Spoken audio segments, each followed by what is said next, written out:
Hello, this is Mike Waterman with Shop Squawk. In this lesson from the Financial Literacy curriculum, we're going to talk about goal-oriented saving. Goal-oriented saving is used to meet future financial objectives, which are usually longer-term in nature and often require saving money in a structured, disciplined way. In this instant gratification world we live in, it's hard to think about paying outright for large ticket items, such as a house or a car or higher education.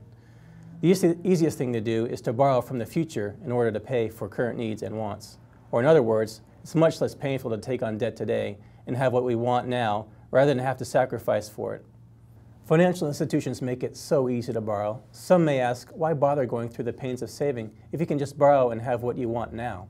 Well, the reason is that borrowing is not free. When you decide to save, you are in control. You make the plan, so your financial situation is under your terms and your conditions. On the other hand, if you decide to borrow, you let the financial institutions impose their conditions on you, and as a result, you lose some control of your financial situation down the road. It's not a matter of having to sacrifice now to save, but rather it's whether you want to sacrifice now with you in control or sacrifice later and be under someone else's control. Additionally, borrowing costs money, and this expense can be significant depending on your loan terms. You'll end up paying a lot more for what you want when borrowing than you would if you were to purchase the item using your savings. When saving, it's imperative to have clearly defined, measurable, and realistic goals. Having such goals will motivate you to achieve them and will give you the ability to track your progress. Define your goals first. Writing down that you're saving for a car is not enough.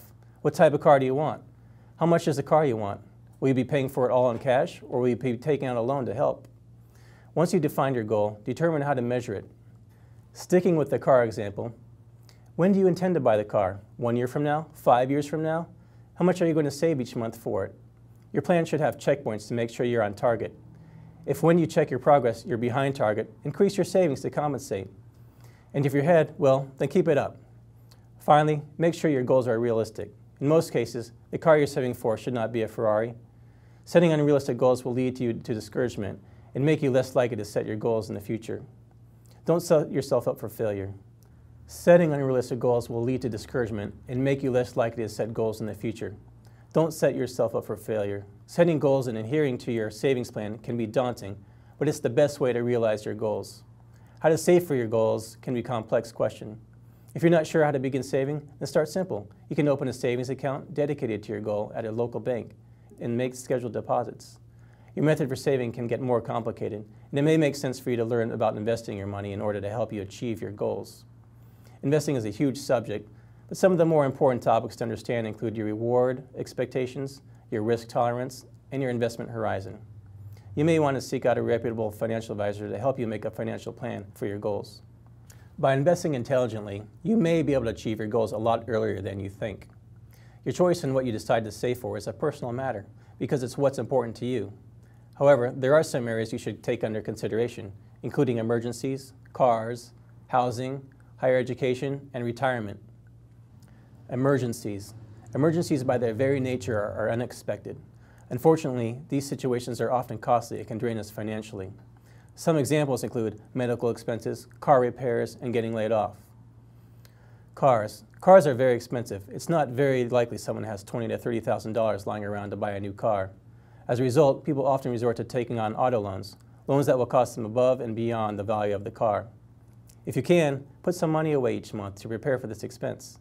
If you save $200 a month for 8 years, you will have $19,200 to spend, and that's assuming no interest. If you can't save the full amount for the car, paying some of it will help and will allow you to take on less of a loan and still help you save money. Housing. Conventional home loans require a 20% down payment.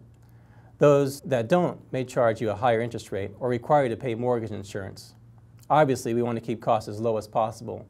This is likely to be a big chunk of change, so try to put aside a lot of each month for this one. The takeaways on goal-oriented saving are as follows. Setting goals for yourself will motivate you to become financially responsible and secure. Goals should be clearly defined, measurable, and realistic. There are many circumstances that warrant goals, but in the end, you have to decide what is important to you in order to make a financial sacrifice today to reap the rewards for tomorrow.